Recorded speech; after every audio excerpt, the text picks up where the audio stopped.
¿No vamos a hacer cold open?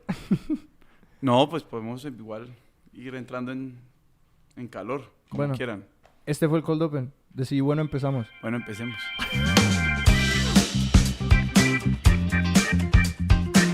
Bienvenidos de nuevo a Expertos de Sillón. Este es el podcast en el que cada episodio hablamos con una persona sobre un tema que les apasiona, los consume, del que sean expertos de sillón. Mi nombre es Alejandro Cardona. Y yo soy Sebastián Rojas. Y hoy estamos aquí con Alberto Cardona, médico internista y gerontólogo. Y además... Mi papá. Parte importante de esa descripción para los que se estaban preguntando si el apellido tenía concordancia. Sí la tiene. Alberto, bienvenido.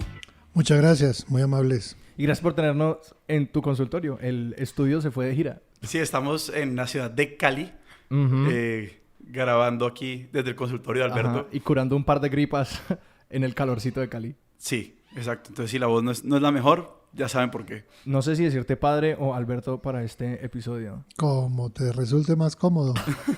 Pues estoy acostumbrado a decirte padre por los últimos 25 años, pero ¿de qué vamos a estar hablando hoy? Bueno, la idea es hablar de un tema que la gente no le gusta hablar, pero que tiene que hablar y en lo que tiene que pensar tarde o temprano por sí mismo o por sus cercanos, y se llama la muerte. Y estamos doblando las reglas del podcast un poquito, porque como gerontólogo, para los que no están familiarizados con el término, esencialmente es un doctor que trata con viejos y por extensión trata de la muerte. Correcto, porque en principio, bueno, no es así, aunque esa es la concepción. Se espera por estadística que el anciano está más cerca de la muerte. Pero allí hay un primer error, una concepción. Cerca de la muerte estamos todos. Sí. Absolutamente. En mi práctica profesional yo converso con mis colegas y les digo que la gente cree que la muerte no es un problema de los enfermos. No, la muerte es un problema de todo el mundo. De todos, sí. El mejor ejemplo es el tsunami del Japón. ¿Cuántas personas creían que morirían ese día? Uf. Tal vez una o dos que se sentían en condición terminal. Y fueron varios millones de personas que murieron y que no estaba en sus cuentas eso.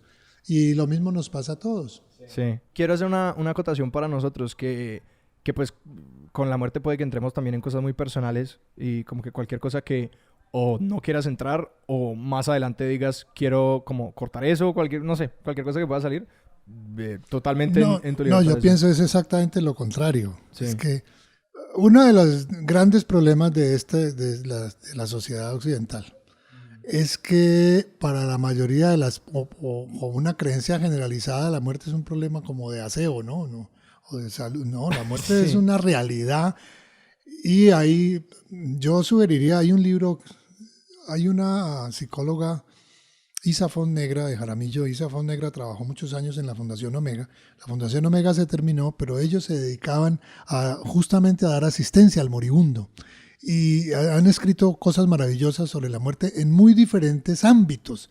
Y una de las cosas que ellos escriben es sobre la muerte en la infancia, a enseñarle a los niños cómo hablarle de la muerte a un niño, cómo explicarle a un niño que su padre fue masacrado a balazos, cómo explicarle a un niño que su padre pues fue picado. Porque lo que solemos, como la manera que se suele hablar con los niños es con eufemismo. Claro. Y como alguna metáfora útil de viaje o de sueño, distancia. Claro, pero el gran riesgo, y lo expresan muy bien, es cuando los niños tienen una imaginación sorprendente y lo que tú no le cuentes, ellos se los imaginan. Uf. Ellos construyen la historia con los pedazos que tú les des. Y lo que Entonces escuchen. hay que saber bien cómo contarle la historia a un niño.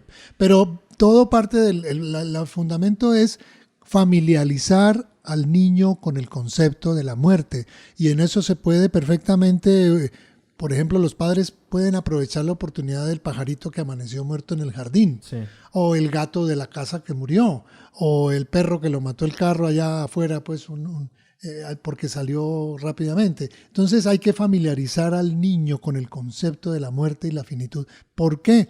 Porque es que es lo único seguro que tenemos. Eso todo el mundo te lo repite, pero al día siguiente prefiere olvidarlo. Sí. Y lo mejor es no olvidarlo. Cuando yo empecé a leer libros sobre la muerte, y particularmente cuando empecé a leer la postura de las distintas religiones frente a la muerte. Que quiero decir que esa es la razón por la que se me ocurrió este episodio. Bueno. Como pensando que yo muy temprano me di cuenta de que nuestra biblioteca en la casa está dividida en dos partes. Mitad textos médicos y la otra mitad la muerte en el judaísmo, Sí, claro. dejar ir con la familia, todas estas cosas.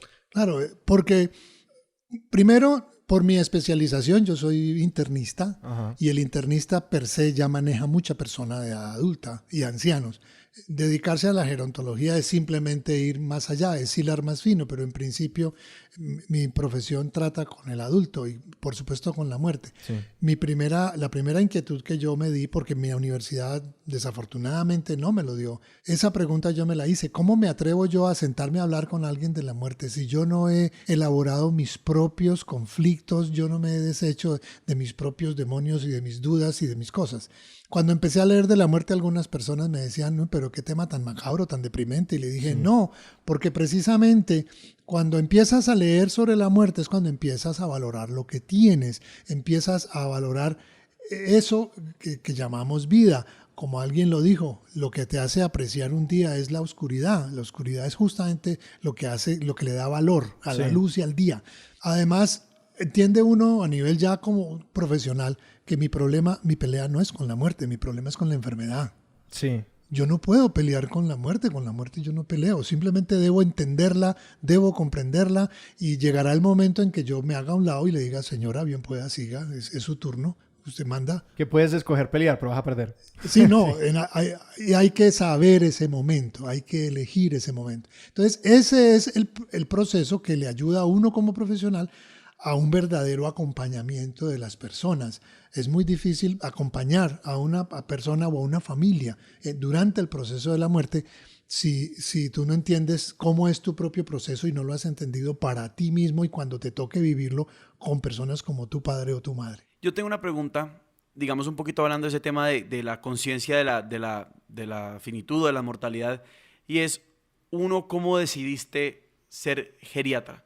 Porque, digamos, yo he tenido muchas conversaciones con amigos que están formando en medicina y uno dice: no, yo voy a ser ortopedista porque a mí me llega el man con una rodilla chueca y yo lo arreglo. Eso es como arreglar un carro. Lo arreglo y sale, y yo tengo perfecta conciencia de que ayudé y que le hice la vida mejor o más fácil. Y en ese sentido, y alguien de hecho una vez: yo quiero ser, no sé, otra cosa porque no quiero, yo quiero ser cirujano plástico porque yo no quiero ver a nadie morir. Sí, bueno, a nivel de la formación médica, obviamente uno, la vida o uno y la vida profesional lo van poniendo en su lugar. En el caso mío fue anecdótico. Yo me formé en el Hospital Universitario del Valle y por aquella época en el servicio de urgencias habían 5 pequeñas salas para recibir a los pacientes o consultorios grandes. Y el último consultorio le decíamos el pensionadito. Ese es un hospital pues muy pobre, un hospital de caridad, un hospital público. En aquella época era más caridad que ahora, por supuesto. Pero en el cubículo 5, en lo que llamábamos el pensionadito, llegaban los pacientes que se remitían del hospital psiquiátrico, porque aparte de tener una enfermedad mental, tenían una neumonía, por decir algo. El señor que la policía encontraba en la calle, que no tenía parientes ni nada, pero estaba... un carro fantasma lo atropelló y entonces obviamente tenía que ir al hospital. Y también llegaban muchos ancianitos y también llegaban ancianitos dementes, pero no tenían acudientes, no tenían familiares y todos terminaban en el pensionadito. Cuando se hacía la entrega de turno, pues aquí se entregaba: este paciente tiene tantos años, vino por esto, tenemos esta enfermedad, esta chica tiene 20 años y muchas veces la chica era absolutamente hermosa por unos dolores articulares y la muchachita recibía toda la atención de la gente de turno, ¿sí? Pero cuando llegábamos al cubículo 5, el pensionadito, desde la puerta le decían a uno: mira, el viejito de allá lo trajo la policía, es el vigilante de una cuadra y nadie responde por él. Y uno veía al pobre viejo febril, con una infección urinaria, abandonado, a duras penas las señoras del voluntariado le traían una camisa, un pantalón y algo de comida. Y la primera inquietud, la primera pregunta que yo me hice: pero ¿por qué me entregan todos los demás como en orden y a este señor no me lo entregan igual, como debe ser? ¿Qué información tenemos de él? Bueno, no tenemos mucha, pero ¿cómo están sus signos vitales? ¿Cómo, si tiene algo en su corazón, sus pulmones? O sea, era así: mira, no, el viejito de allá, el viejito de la esquina. Entonces, lo primero que despertó en mí fue esa especie de solidaridad, ¿cierto? Ese reclamo de: no, está bien, la chica de 20 años que está muy bella, sí, hay que examinarla y conocerla, sí, pero es que el viejito también. Y yo empecé a hacerme ese razonamiento, ¿no? La muchachita de 20 años que viene en chores con dolor de las rodillas, sí, vale la pena examinarla muy bien, pero es que el señor tiene el mismo derecho y le estamos negando ese derecho. No tiene más, tiene el mismo. Yo nunca he reclamado más derecho para un anciano, no, el mismo derecho que tienes. Yo lo digo en estos términos, el dolor de un anciano en su rodilla es tan válido como el dolor de la rodilla en la chica de 20 años. Lo que pasa es que tal vez las razones de dolor sean diferentes. En la chica seguramente será una enfermedad inflamatoria, una lesión del menisco, y en el anciano seguramente es un proceso degenerativo. Quiero remontarme como al pasado porque quiero preguntarte como que cuál fue tu primera experiencia con la muerte, o en el momento en el que como que reconociste o que tuviste pues que venirte en cara con la muerte y con reconocer esa tensión como en tu propia vida, y posiblemente mucho antes de tu carrera médica. Tal vez la primera impresión, la primera vez que yo perdí a alguien cercano fue a un amigo de la infancia, muy pequeño, que además lo perdimos de manera muy violenta porque lo atropelló un bus en la recta Palmira, cuando la recta Palmira era muy angosta de 2 vías y eso se hizo famoso. Entonces, no. El peligro de cruzar la hueva. No, claro, ellos cruzaron sin mirar. Y este niño era un muchachito yo tenía tal vez unos 10 años y él era el de los pequeños de mi grupo en el barrio, pero nos impactó muchísimo la muerte de él. Y que yo recuerde fue la primera vez que yo sentí una pérdida cercana. De ahí en adelante, a través de la vida, claro, tuve otras pérdidas, pero yo recuerdo mucho la pérdida de este amigo.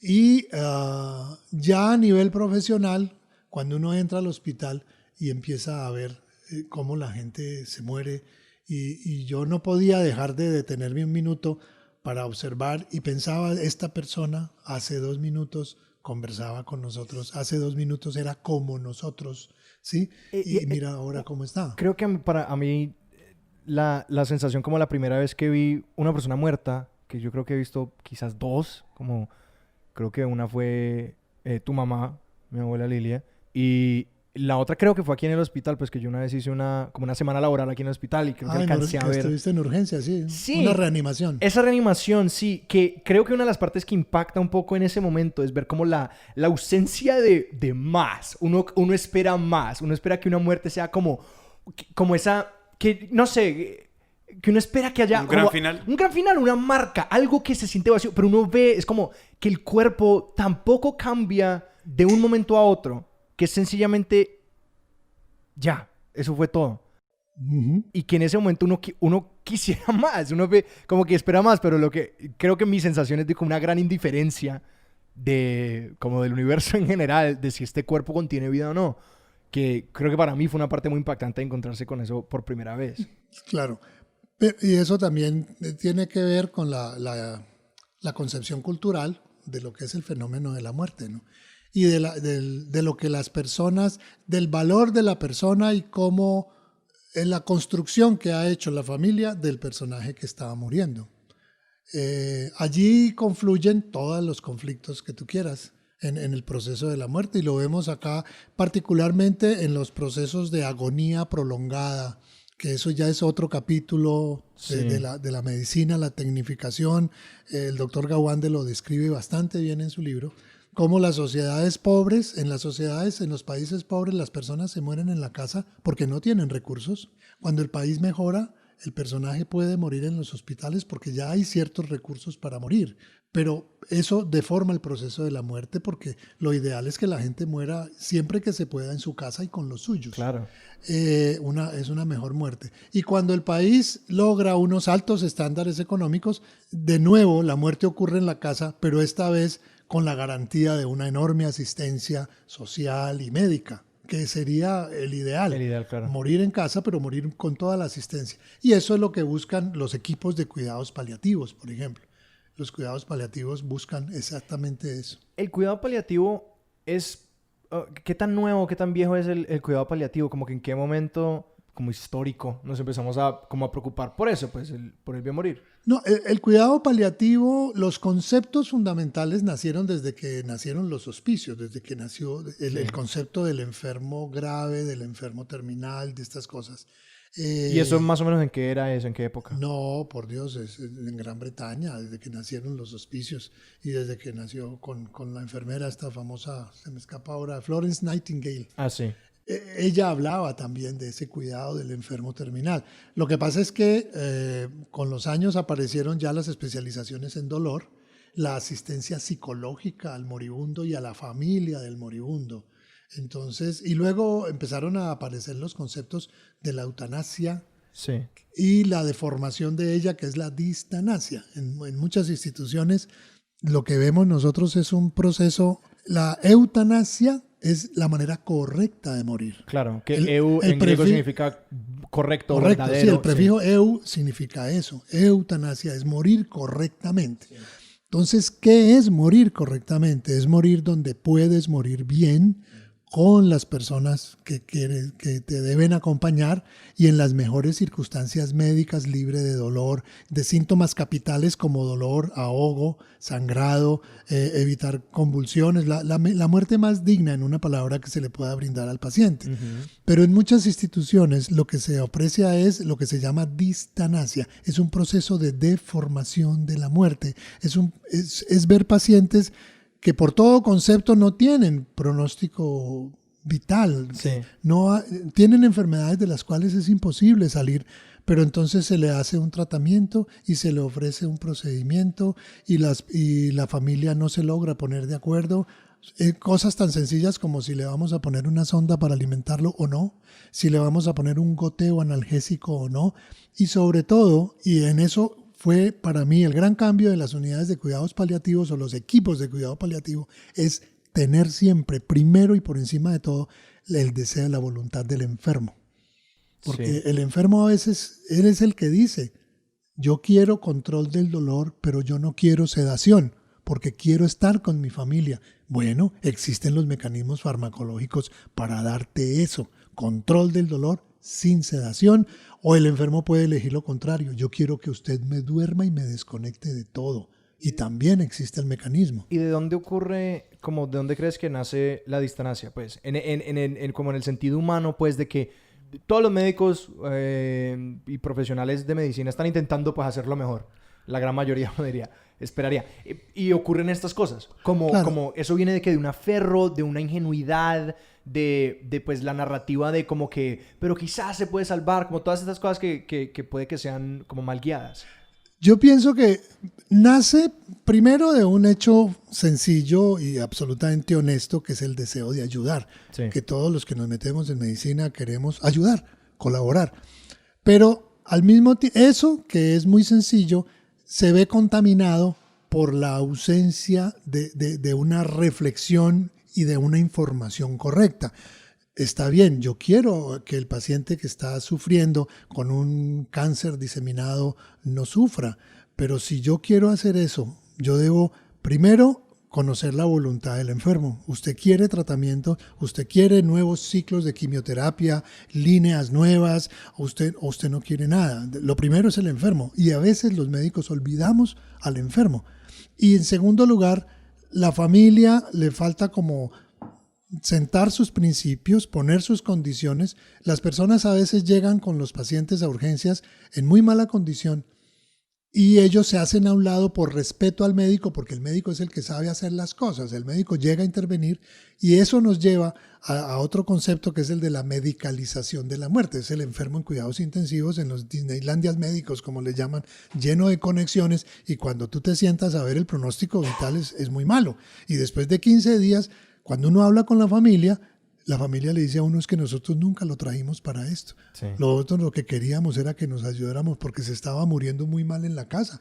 Nosotros no queríamos esto. Y el enfermo lleva 15 días metido en cuidados intensivos. Muriéndose igual. Y agonizando el enfermo allá adentro y la familia agoniza afuera. Entonces, una de las cosas que yo aprendí en este proceso de leer sobre la muerte y el proceso es hablar con el enfermo y hablar con la familia. ¿Cuáles son las expectativas de la familia frente a esta situación? Particularmente cuando el enfermo, como muchos de nuestros ancianos, son dementes y no tienen capacidad de decisión. Entonces hay que irse al núcleo familiar y a discutir las cosas con el núcleo familiar y pensar, y a preguntas tan sencillas como, ¿usted qué le dijo a su papá cuando podía hablar de una situación de cuidado intensivo? ¿Qué pensaba su papá al respecto? Sí. ¿Qué decía? Yo recuerdo, mi madre infinidad de ocasiones dijo, no quiero estar tirada en una cama, yo no quiero ser una carga, yo no quiero esto. Le espantaba. Cuando llegó el momento de que mi mamá se puso muy mal, para mí fue muy fácil decir, porque yo le dije a mis hermanas, yo quiero que entiendan que yo no estoy tomando una decisión, yo estoy haciendo valer la decisión de mi mamá. Y lo mismo le digo a veces a los pacientes o a los familiares. Ustedes no están tomando una decisión por el Señor, ustedes están haciendo respetar una decisión que Él ha expresado en múltiples ocasiones. Y una decisión del enfermo, aunque no esté escrita, tiene el mismo valor que un documento notarial. Yo tengo una pregunta sobre esa relación con, digamos, porque a mí hay dos conceptos que empiezan como a ser claros aquí. Uno es la muerte como un fenómeno, como un proceso, pues la terminación al final de la vida, y el otro es la pérdida, ¿no? Que es, pues, digamos, lo que yo diría que le concierne mucho más a la familia, pues, que al que va. Que son dos agentes diferentes de ese proceso que la están viviendo de una manera muy diferente. Y yo quería ahondar un poquito más en cómo es cómo son esas dos conversaciones, cómo es la conversación con el enfermo y cómo es la conversación con la familia. Y tal vez como desde la familia y desde un momento donde, exacto, nadie se imagina que se va a morir mañana, puede empezar a hablar de eso para que llegado el momento uno sepa qué hacer. Una de las cosas que aprendí, hay un libro que fue de los primeros que yo leí, se llama The Ultimate Journey. No recuerdo ahora el autor, pero él habla allí precisamente de la postura en las 5 grandes religiones del mundo. Y a mí en esa ocasión me llamó mucho la atención varias cosas. Uno es, por ejemplo, en el budismo nadie reza por nadie. Y lo mismo en el Islam. En el Islam nadie reza por nadie. El Islam la salvación es un asunto personal. Y uno de los 5 pilares es rezar 5 veces al día. Porque nadie reza por ti. Tú tienes que rezar. Otro detalle muy interesante de ellos es, en el Islam, si tú mueres y no tienes tus cosas en orden, tus propiedades, todas tus cosas terrenales en orden, y por culpa de eso dejas una situación de injusticia, jamás verás el rostro de Alá. Entonces, ¿qué significa eso? Hay que tenerlo en orden. Y uno encuentra ejemplos todo el tiempo de personas que se murieron y dejaron un lío familiar, unos líos económicos, las viudas, a resolver infinidades de problemas con bancos, con acreedores, con gente que resulta de que le debía y usted no sabe, y la pobre señora no sabe si es verdad. Entonces lo mejor es tener las cosas en orden. Y que quizás en esos casos el primer error fue tener múltiples viudas. Sí, claro. Es uno de los tantos. Y acreedores. Sí. Entonces, yo siempre le digo a las familias, el proceso de morir es un fenómeno racional. Entender que el familiar puede morir es cerebral, es basado casi siempre en una información más o menos cruda y tangible. Mire, señora, de esta situación, de este infarto cerebral masivo, solo sobreviven el 0,3% de los pacientes y sobreviven en calidad con un déficit neurológico terrible, o como decimos coloquialmente, eso es tener en la casa otro mueble, porque su paciente no va a mostrar ni recuperación ni de ninguna cosa. Eso es objetivo. Yo le puedo mostrar las estadísticas en un libro, en una revista. Y eso es ayudarle a la familia a prepararse para la muerte. Pero otra cosa es prepararse para la ausencia. Y la ausencia es una vivencia muy individual que tiene que ver ya con la relación interpersonal. La vida, la muerte y la ausencia son, como tú lo dijiste, cosas muy distintas, y la preparación para eso es diferente. ¿Cómo se prepara uno frente a la muerte? Yo lo diría pidiendo la información de primera mano. Pero ¿cómo te preparas para la ausencia? Es lo que hayas hecho a través de la vida y de la relación con la persona. Y uno por eso ve a veces duelos tan tormentosos, porque la persona nunca se preparó para la ausencia. Entonces, eso allí, de nuevo, en el paciente moribundo, se van confluyendo una serie de conflictos y de concepciones.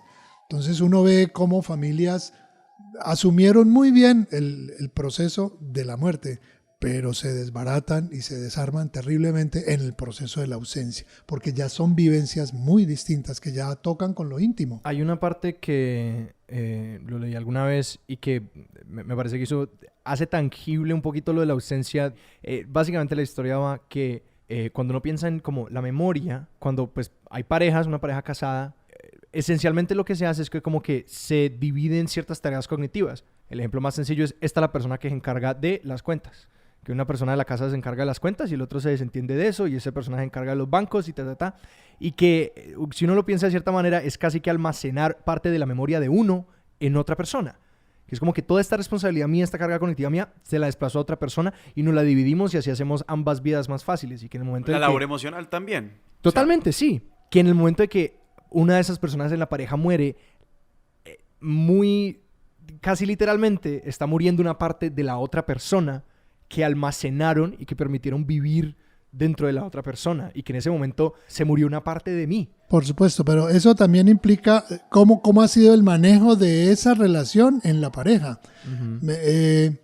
Las parejas deben tener, obviamente eso es otro terreno, pero la claridad de hasta dónde yo dependo, ¿no?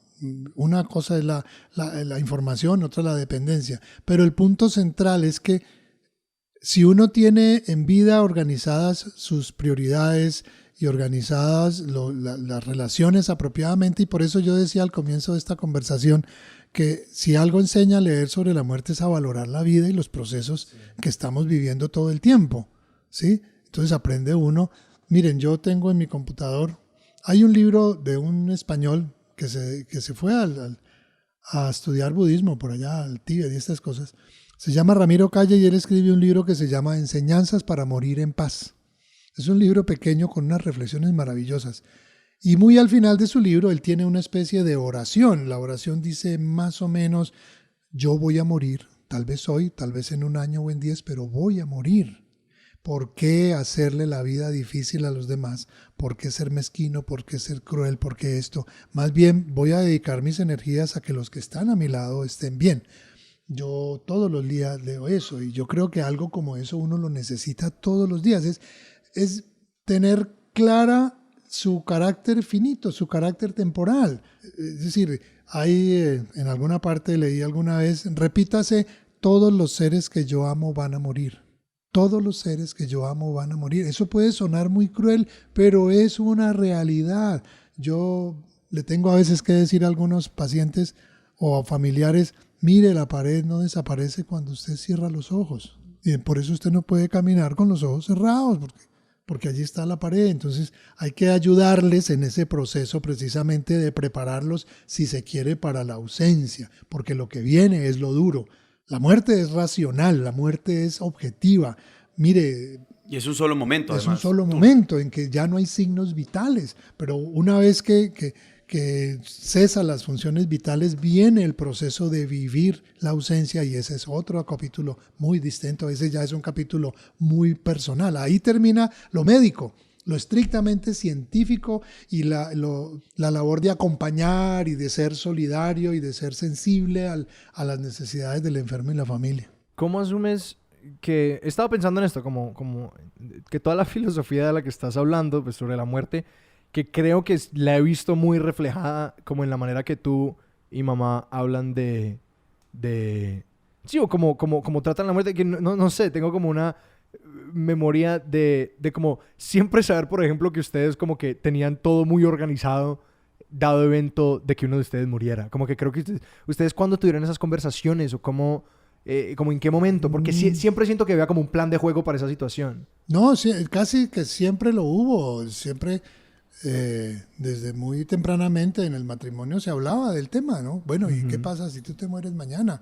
Y siempre pensando en eso. Y a través del tiempo fuimos encontrando ejemplos de lo apropiado que era hablar del asunto. Lo primero es dejarse de tonterías, ¿no? No hablemos de la muerte porque yo no voy a poder vivir sin ti. No, mire, a mí me va a doler, ¿sí? A mí me va a doler, yo lo voy a llorar mucho. Yo, ni más faltaba que no, yo quiero a mi esposa y la idea de perderla no me gusta ni 5, pero tampoco puedo olvidar que se puede morir primero ella. y bueno, ¿cómo voy a manejarlo? Yo no lo sé, pero es que esa es una realidad. Entonces yo no me puedo bloquear diciendo, no, ni hablemos del tema porque yo no tolero pensar siquiera que me hagas falta. No, va a ser muy duro, pero algún día uno de los dos se va a ir. Uno de los dos va a morir, entonces seamos realistas. Uno se va a morir y el otro va a quedar metido en la grande con bancos, con deudas, sin saber dónde está. Y entonces tomamos esa decisión de tener las cosas absolutamente claras, transparentes. No importa quién se muera primero, el otro sabe exactamente qué tiene que hacer. ¿Ya? Y una vez elaborado el duelo y que pasa este periodo inicial tan difícil, tan terrible, bueno, volvamos a... Es que la vida, digo yo, es una aplanadora y la vida no se detiene. Eso va pasando encima de lo que sea. Y yo ahí tengo una pregunta sobre... Yo creo que hay un tema de pareja, de matrimonio, que siento que la respuesta está mucho más... es mucho más fácil porque es una relación mucho más contenida donde hay una paridad entre las dos personas y se debe cierta honestidad y transparencia el uno con el otro. Sí, claro. Pero ¿cómo es el tema, por ejemplo, y cómo lo has visto en tu carrera y en tu experiencia profesional, personal también, con los padres y los hijos? Porque yo creo que para los hijos, sobre todo, los papás son una gran incógnita en muchas cosas. O sea, la vida interna de los papás y las dinámicas internas del matrimonio son una cosa muy opaca para muchas personas. Y entonces uno, ¿cómo puede tener esa conversación con los papás de no solamente médicamente qué vamos a hacer papá o mamá el día que llegue el momento en el que tengamos que decidir si vamos a cuidados paliativos o vamos a hacer una operación más, pero es qué tenemos que hacer con la logística, la coreografía de la vida de este hogar? O sea, no, eso, lo más sencillo es sentarse y preguntarlo. Yo quiero saberlo, ¿me entiendes? Es así de claro. Mira, obviamente hay unos aspectos de la vida de la pareja que los hijos jamás conocerán porque hacen parte de esa intimidad de la pareja. Y de la misma manera que uno como papá habrá cosas que jamás sabrá de sus hijos, porque era parte de la vida de los hijos. Y uno tiene que respetarla además, ¿cierto? A mí no me interesa saber de Alejandro más de lo que Alejandro me quiera contar e informar. Lo mismo de mi otra hija, en fin, no hay ningún problema. Pero entonces, de aquí nace este documento famoso del derecho a morir dignamente. Es muy divertido porque la gente... Tú le hablas del derecho a morir dignamente y todo el mundo te firma el documento, porque están sanos, porque no tienen problemas, pero tu actitud perfectamente puede cambiar cuando te dicen, mira, tienes esta enfermedad y esto es muy complicado el tratamiento, o es una quimioterapia terrible, dolorosa, altamente tóxica, que te va a poner a vomitar 25 horas del día. Es eso, la gente puede cambiar de opinión. Sin embargo, me parece a mí que es una primera aproximación al asunto. Y es muy sencillo decirle a los papás, bueno, yo quiero saber, ¿ustedes qué opinan de medidas extremas como el cuidado intensivo, los cuidados paliativos? Queremos saber eso. ¿Por qué? Por lo que yo decía hace un rato, porque la voluntad del enfermo tiene para nosotros como médicos tanto valor como un documento escrito, ¿ya? Lo ideal siempre es que uno pusiera eso en términos sencillos y entregárselo a su médico personal, a la familia, a su anestesiólogo de confianza y llegar a una institución con un documento donde diga, mira, hasta dónde espero yo que ustedes lleguen. Pero entonces eso es bueno que la familia lo sepa. Y lo más sencillo es hacer un diálogo. Nuestros hijos nos han escuchado hablar más de una vez, vea, si nos morimos es esto, si nos morimos es lo otro, ¿ya? Entonces es hablar de la muerte porque es que... ¿De qué otra manera decirlo? Es que está allí, ¿no? Está ahí esperando. Está allí, uno nace con, como digo yo, con el código de barras, con la fecha de vencimiento escrita en alguna parte, solo que no se ve. Uno sabe que se va a morir, tal vez le puedan decir de qué, tal vez tenga la oportunidad de saber de qué. Pero el hecho concreto es lo que nos espera a todos. Pero hay gente que sistemáticamente se resiste. Yo tengo una anécdota muy divertida. Tengo una familia con varios hijos y yo soy muy amigo de dos de ellas. Una de ellas es radióloga, amiga mía. Y es muy divertido porque ella, cuando los hermanos están enfermos de lo que sea, ella les hace una ecografía. Muy importante. Entonces, a su hermana le hizo una ecografía y encontró una lesión sospechosa del ovario. Se asustó, vino del ginecólogo. El ginecólogo, por todo, le pareció que no era para salir corriendo y le propuso esperar un par de meses, volver a hacer la ecografía y efectivamente cuando se hizo la ecografía, 2 meses después, la lesión esa que nos asustó a todos desapareció. Y ese mismo día, cuando salieron de la consulta con el ginecólogo, vinieron acá a mi consultorio y conversamos y yo le dije a ella, ole, te alcanzaste a asustar, me imagino. Y ella me dijo, claro, que le digan a uno que uno se va a morir asusta. Entonces yo le contesté, y pendeja, ¿y vos pensabas que no? ¿Pero vos pensabas que no te ibas a morir? Y se quedó mirándome aterrado. Le dije, pero por Dios, te vas a morir. Tal vez sepas... No de eso. No, Sí. obviamente no es de esto que te vas a morir, pero te vas a morir. Sí, sí, sí. Pensabas que no. Y yo recuerdo una vez en una reunión, hablábamos del tema con algunos colegas y yo me atreví a coger el micrófono y les dije, por favor, yo quiero levante la mano los que creen que no se van a morir.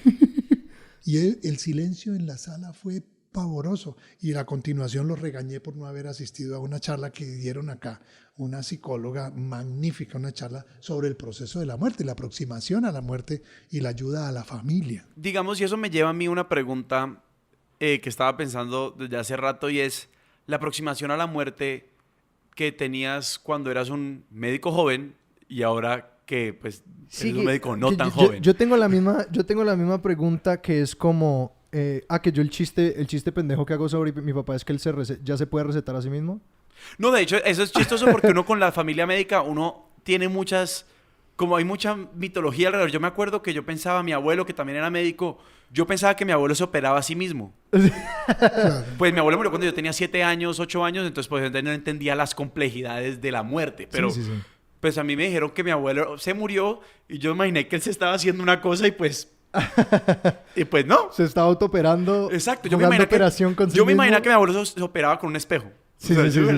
Pero sí, o sea, ¿cómo es esa relación con pacientes al final de la vida cuando uno está, al menos por lo que nos dice la estadística?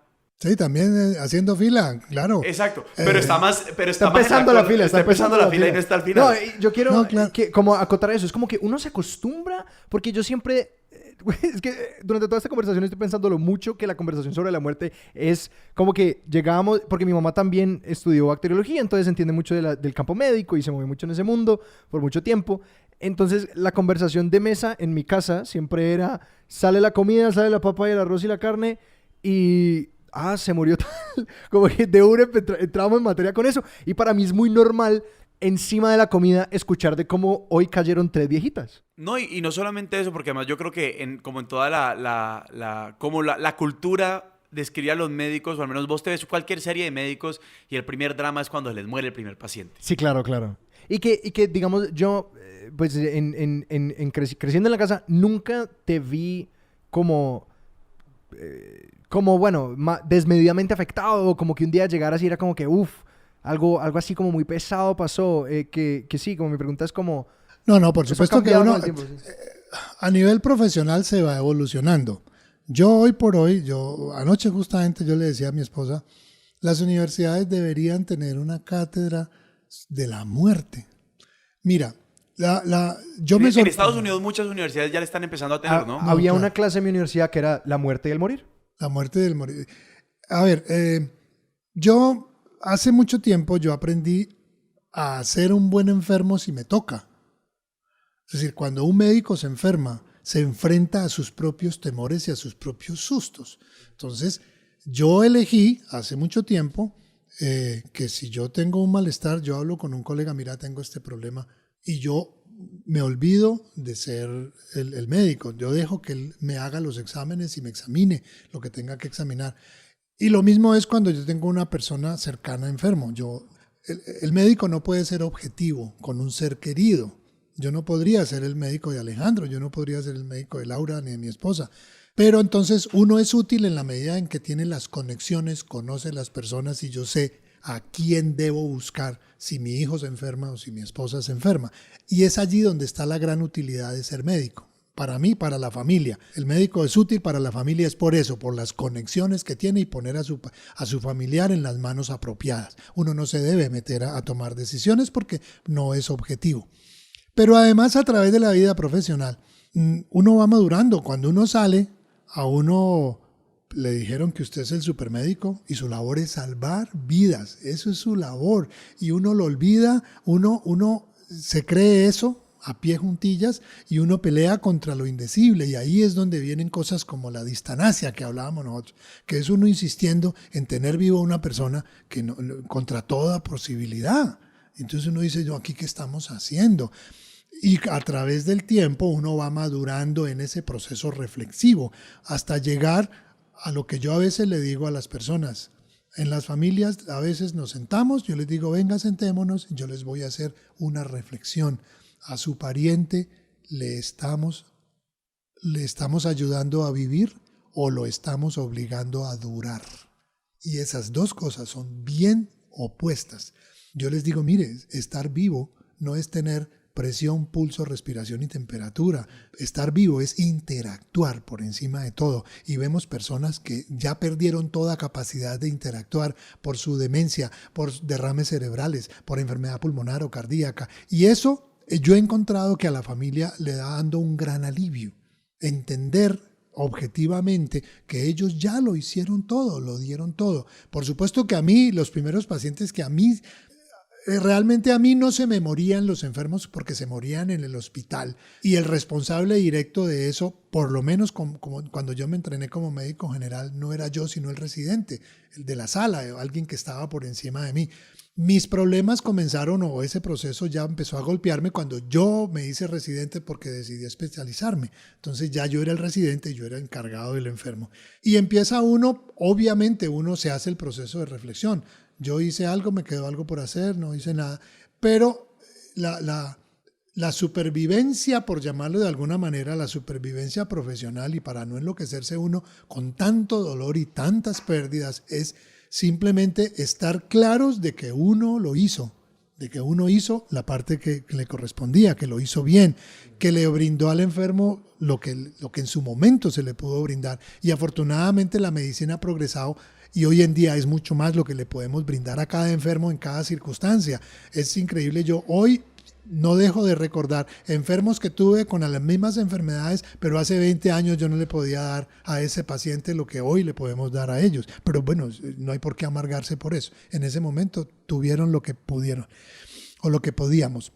Y luego viene el proceso ya de reflexión y de preparación y de que yo tomé la decisión, yo me voy a enterar de este rollo de la muerte porque es que a mí me toca. A mí me toca.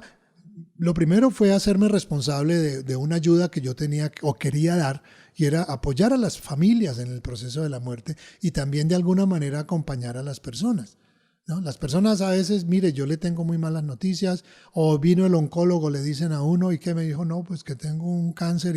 ¿Y qué le ofreció? No, pues es que no me dijo nada. Bueno, ¿usted qué quisiera? Empecemos por hablar. ¿Usted qué cree? ¿Usted qué le gustaría? ¿Sí me entiende?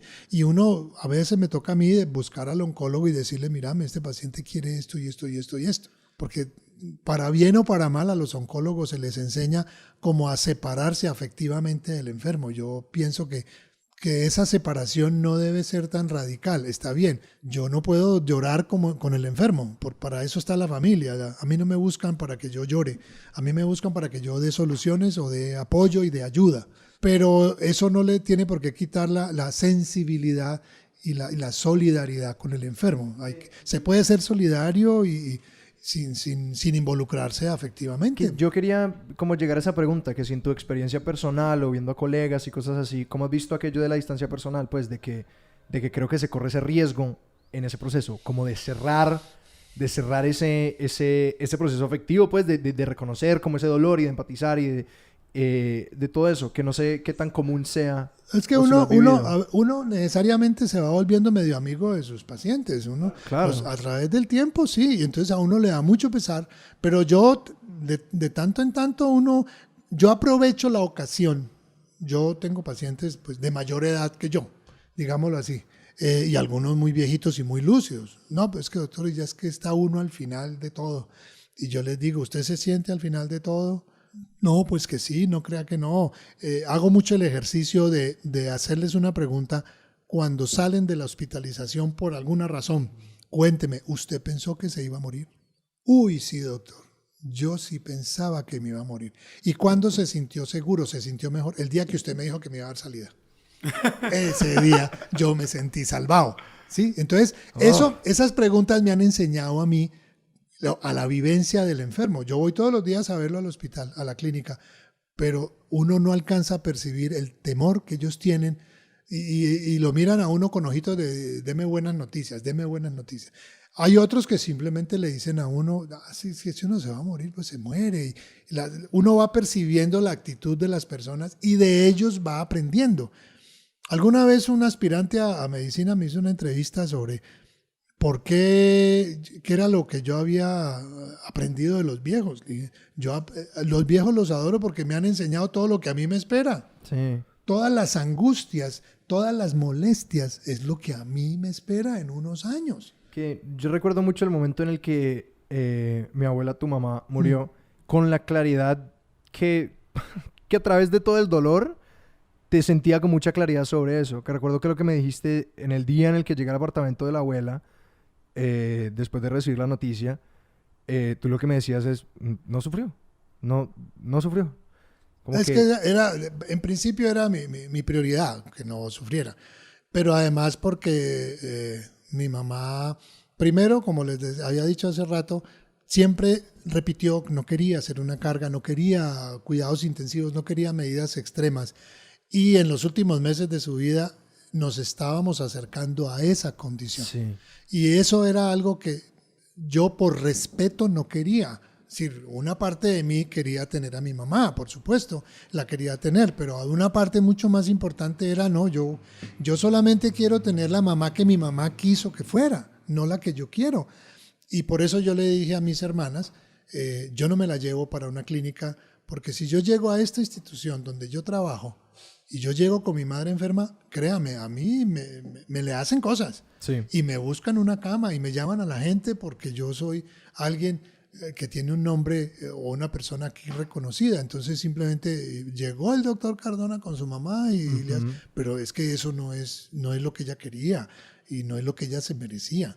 Ella quería un final tranquilo, y cuando yo vi que las cosas se pusieron así, yo sabía que no hacer nada era precisamente facilitar que las cosas se dieran. Porque eso era ahí me parece a mí, era ir contra natura, como dicen los sacerdotes. Eso era ir contra natura, forzar a un ser a tener signos vitales. Yo me propuse que mi mamá no iba a durar, mi mamá iba a vivir. Durar, yo la había podido hacer durar tal vez 2 meses más, se me ocurre. Pero mi mamá ya quería ir a vivir, ella no quería durar. Tengo una pregunta sobre la temporalidad de la muerte, que creo, digamos, pues desde mi experiencia personal, yo creo que yo tengo 2 experiencias profundas de enfrentar la muerte, y una es la muerte de mi abuela, pues que la mamá de mi mamá, que conociste ese proceso, pues que yo creo que mi abuela duró muchos años en general. Y así, pues digamos, durar como lo estamos usando en esta conversación. Y mi hermana, que falleció súbitamente, de repente, de un día para otro, simplemente eso ya no estaba. Y quería saber un poquito cuáles son esas experiencias, digamos, cómo difieren sobre todo de la experiencia de la pérdida en esos 2 casos, de lo que tú has visto, pues, tu carrera, verdaderamente. Es que existen muchas clases de pérdidas, y precisamente esta autora, Isa Fonnegra, hay un libro maravilloso que define los tipos de pérdidas. Por ejemplo, hay unos duelos. A mí me parece que el duelo más doloroso es lo que se llaman los duelos inconclusos, y son los que ocurren por el desaparecido. Es el duelo más difícil, porque casi que todos los demás duelos se pueden elaborar. La pérdida de un bebé, la pérdida de un niño, la pérdida de un hermano, de un hijo, de un padre, finalmente se pueden elaborar. Pero para el ser humano, para la psiquis humana, es muy importante tener los despojos, ¿sí? Estas madres de los desaparecidos del conflicto colombiano sufren lo indecible, porque no han tenido, saben que su hijo murió, pero nunca tienen los huesitos para hacer ese proceso de enterrar unos huesitos, así sean 3 o 4, y poder decir, yo enterré a mi hijo. Y la verificación como factual de que esto no está ahí, que la primera etapa de la pérdida es la negación. Ah, sí, claro, las etapas descritas por la doctora Kubler-Ross, que es la negación, y luego sobre todo en el proceso de la muerte. Uh-huh. Pero además hay unas pérdidas que se te repiten, y ahora me acuerdo de los desaparecidos del Palacio de Justicia, las personas reclamando sus huesos, y después de 3 años que les han entregado darse cuenta que no eran, que les entregaban los huesos que no eran. Entonces eso es... ¿Cómo se dieron cuenta de eso? En ese sentido tengo 2 recomendaciones, voy a hacer la mera cuña. Dale. Los duelos desaparecidos, la historia de los huesos, una crónica de Leila Guerrero sobre los desaparecidos en Argentina y las madres que los buscan y el equipo forense encargado de hacerlo, que es acojonante. Y creo sí, de nuevo, creo que hay un momento donde ella describe los tantos entierros y desentierros que esta gente tiene que sufrir. Y el otro es La Noche Más Larga, una crónica de 2 partes de Radio Ambulante que precisamente describe el proceso de 2 familias que se dan cuenta que una tiene los huesos del muerto de la otra y la otra, si mal no recuerdo, que pensaba que tenía muerto que llorar, se da cuenta que no tiene muerto que llorar. ¿Cómo se dieron cuenta sobre los huesos? Con el tiempo, pues verificando porque algo pasó y hicieron una exhumación por algún motivo. Que supongo que cuando por un trámite. Que se dieron cuenta de que si uno de esos pares de huesos no era el que era, pone en duda absolutamente todo. No, y la experiencia, digamos, de todo este proceso, pues, o sea, una muerte violenta como la que le ocurrió a las personas que están en el Palacio de Justicia, pues es... Que podemos dar una mínima recapitulación para oyentes que no estén familiarizados con la toma del Palacio de Justicia. Pues el Palacio se lo toma el M-19. El Palacio de Justicia, que es la casa de la justicia en colombiana, sí, donde estaba la Corte Suprema. En ese momento no había Corte Constitucional. Llega el M-19, se toma el Palacio. Que era un movimiento guerrillero de izquierda. Se lo toma el M-19. Entra el ejército a recuperar la retoma del palacio, entran con tanques y básicamente terminan volando el edificio por dentro. Una gente alcanzó a salir, otra gente no, otra gente se tiene registros de que salieron, pero nunca encontraron los cuerpos. Y en La Noche Más Larga relatan un poquito el proceso de llegar a medio identificar a un muerto, supuestamente, y después, digamos, toda esta duda que le queda a la familia que lo reclama. Dice, no, pero es que tenía tal cosa, tal característica en los dientes o algo así, que nunca me convenció de que yo tenía a mi papá o a mi mamá o a lo que fuera. Y pues decide después de muchos años, pues verificar. Y se da cuenta que no es. Que de nuevo eso es de Radio Ambulante. Un podcast que yo creo que algún día va a llegar a algo. Sí. Échenle ojos. Son un podcastico así que nadie conoce que más Radio Ambulante. Un podcastico pequeño que creo que estamos en una posición buena para enviarles oyentes. Y que en el episodio pasado sugerimos que la toma del la catástrofe de Armero, que ocurrió un par de días después, fue una conspiración del Estado colombiano para encubrir el Palacio de Justicia, porque estamos hablando de conspiración. ¡Qué barbaridad!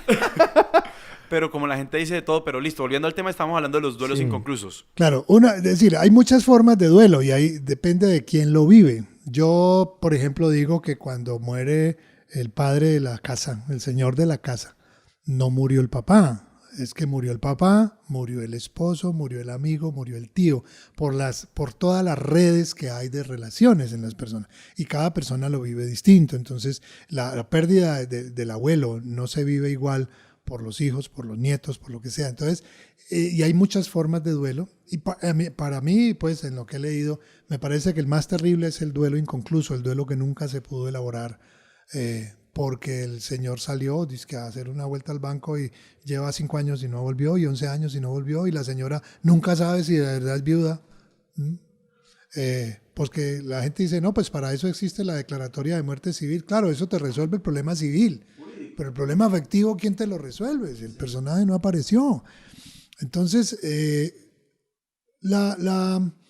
la idea, y ahora conviene decir que uno no siempre se mete a manejar todas las formas de duelo, y hay personas a las que es más difícil ayudar, particularmente cuando uno percibe que hay conflictos de por medio o hay situaciones como tendencias depresivas en la familia o personas, sobre todo las familias más difíciles son aquellas donde existen conflictos muy serios de interés y donde uno como médico empieza a recibir presiones en un sentido y en el otro, creyendo, a uno le toca decir, mire, yo no voy a tomar partido, a mí no me pidan que haga o deje de hacer nada de lo que mi criterio médico me pida. Como que tomen una decisión y me la comuniquen. Sí, no, y sobre todo es que quieren que uno, a veces incluso quieren que uno ponga en la historia clínica cosas que no son exactas, porque es que eso conviene para el proceso. No, eso sí, pues...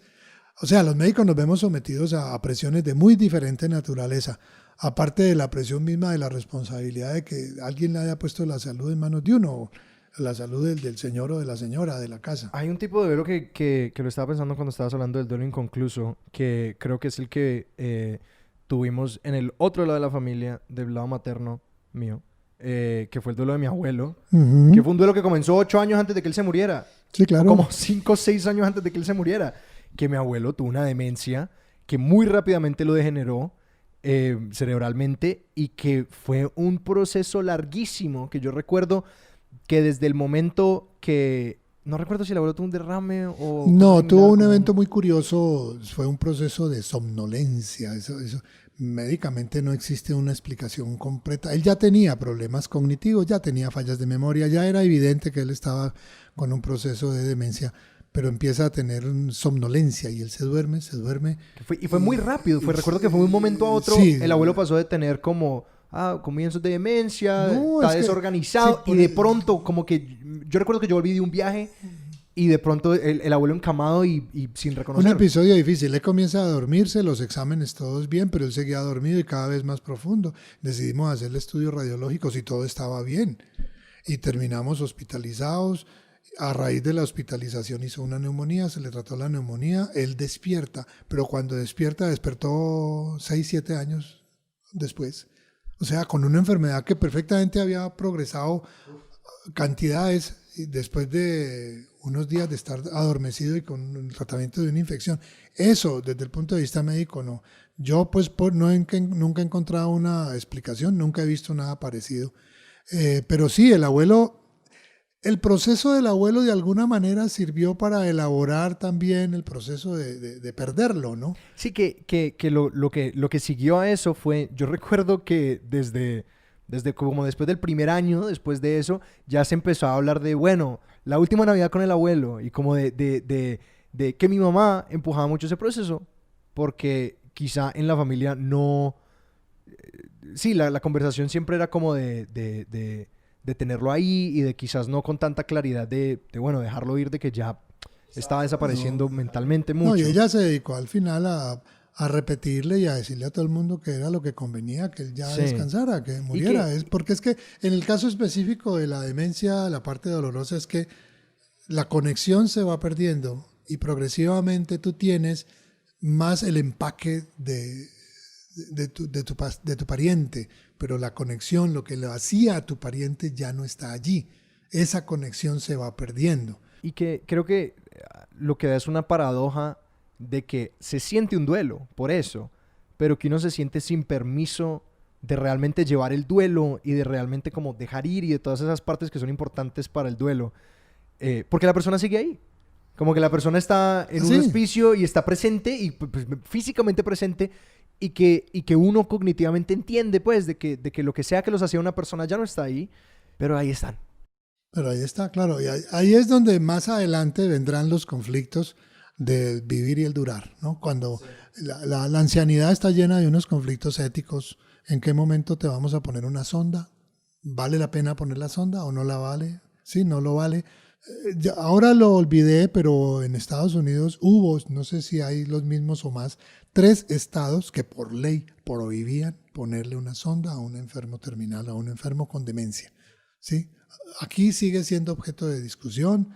Afortunadamente, pues yo lo que le digo a las familias cuando dicen, no, sonda ni hablar, les digo, mire, calma.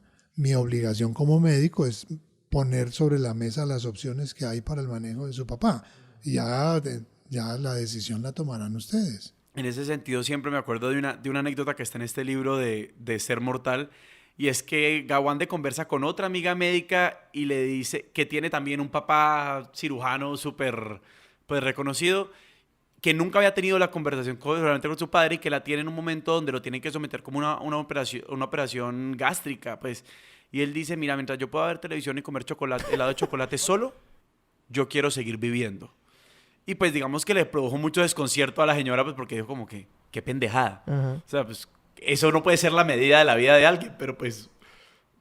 Pero es la que él eligió. Pero cuando en el momento precisamente le dijeron, tenemos que hacer... Esa operación la hicieron, salió bien, listo.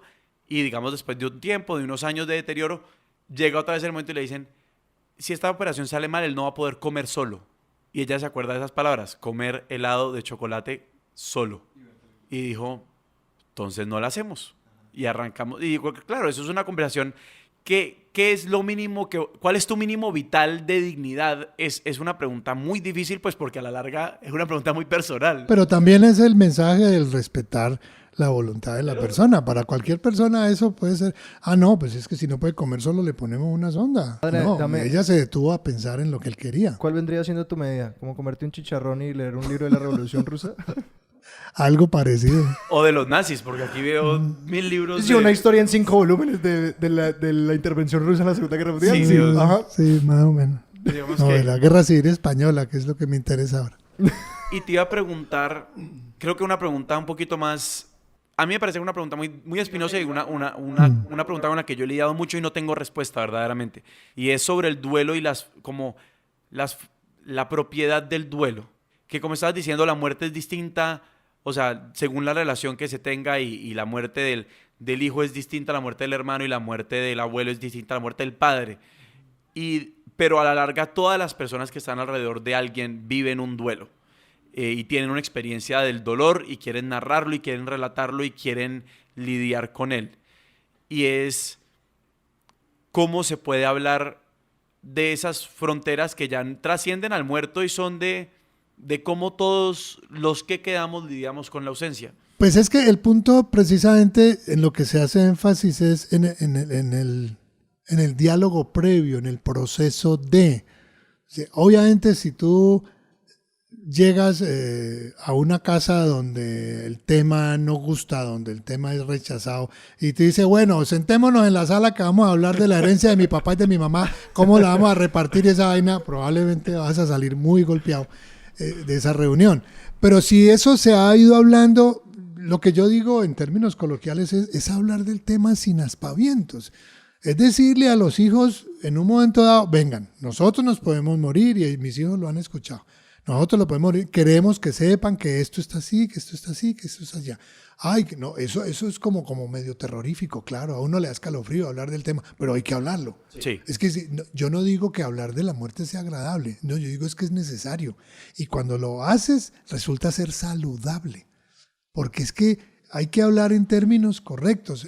A nivel del enfermo terminal se habla mucho de una cosa que se llama la conspiración del silencio, ¿no? Yo sé que tú sabes, que yo sé lo que tú sabes, que yo sé, pero vamos a hacer de cuenta que ni tú ni yo sabemos. Sí.